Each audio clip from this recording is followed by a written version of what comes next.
Qonşu, Dünya Şokolad Günün mübarək.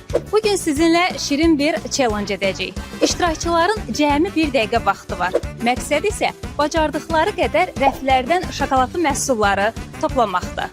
Amma diqqət, hər məhsuldan yalnız bir ədəd götürmək olar. Vaxt bitəndə səbətləri sayacağıq və ən çox fərqli şokolad toplayan şəxs qalib olacaq. Görək bugün şokolad çempionu kim olacaq? Hazırsınız? Bəli. Hazırsınız? Bəli. O zaman başlayaq.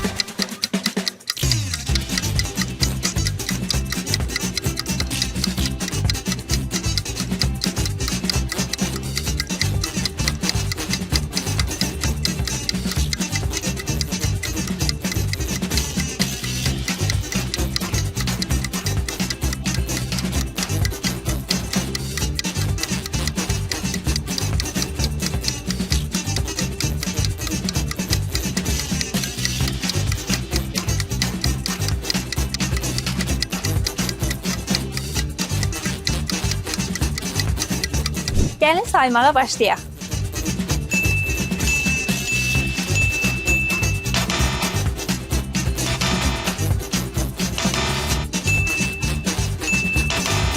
Beləliklə, Aysel xanım 32 şokolad və şokoladlı məhsul yığdı.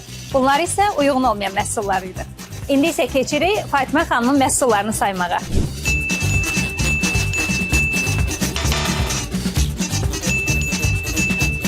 Fatimə xanımın topladığı şokoladlı məhsulun sayı isə 27 oldu. Bunlar isə uyğun olmayan və ya təkrar toplanan məhsullardır. Aktiv iştirakları üçün hər iki iştirakçıya təşəkkür edirik.